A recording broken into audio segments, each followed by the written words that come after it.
In May of 1942, 44 young musicians marched into history as members of the Navy's first all-black unit band and the first black men to enter the Navy at general rank. I'm Brad Campbell, and this is Hidden History. For decades, few knew about the significance of the B-1 band, including many of their children, like Pam Carlson, daughter of trumpet player Walter Carlson. She only learned the full extent of the story after her father's passing, when she began attending the reunions of his bandmates. My father passed in 2001, and my first reunion was 2012. My father didn't talk a whole lot about the experiences in the band, and so to hear them talk about him and talk about their different experiences, it was just good, and it was just like meeting family. Author Alex Albright tells this remarkable but largely unsung chapter in North Carolina's history in the book, The Forgotten First, B-1 and the Integration of the Modern Navy. After the attack on Pearl Harbor on December 7, 1941, the entire nation mobilized. The military draft brought about shortages in manpower that leaders hoped could be filled by women and black Americans. Yet Jim Crow laws still prevailed in the South, and the Navy was particularly hesitant to enlist black service members beyond the traditional role of messmen. But the selection of the University of North Carolina Chapel Hill as a location for one of the U.S. Navy's 4 new pre-flight schools presented a unique opportunity. The Navy planned to have a unit band at each school.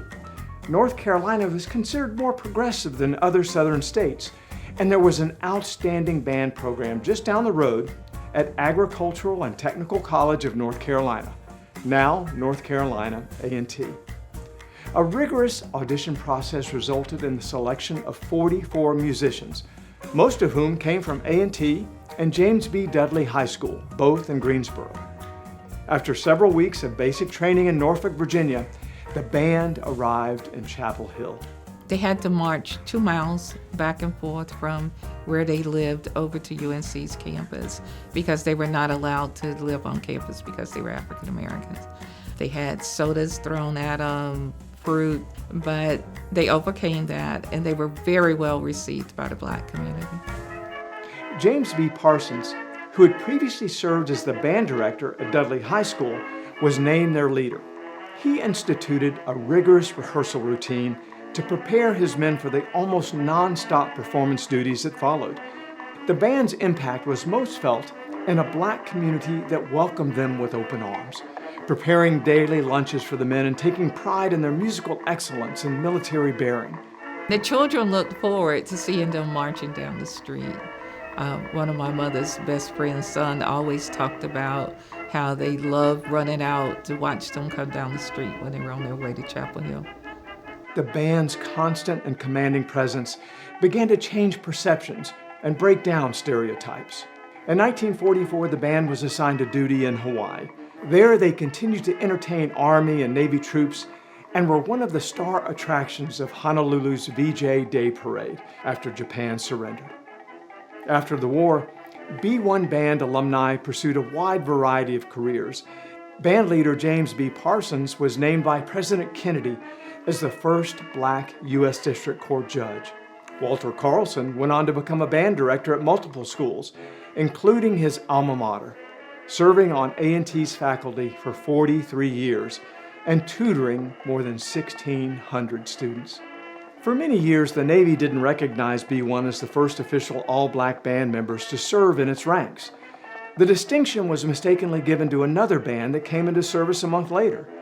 But 75 years after the band's formation, the Navy corrected the official record and acknowledged the role of the B-1 band members as the first black enlistees at general rank in U.S. Navy history.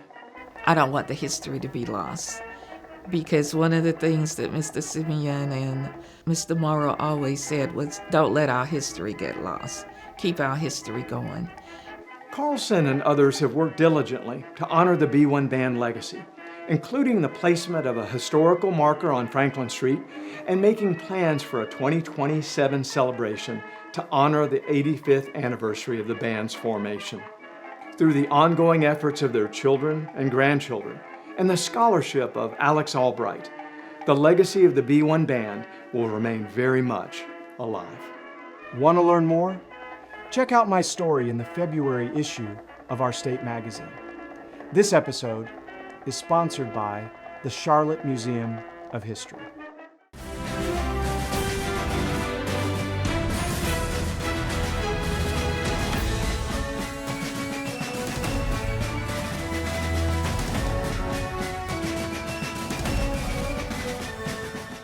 To see more videos like this, check out our YouTube channel and subscribe to Our State Magazine to get issues delivered to your mailbox every month.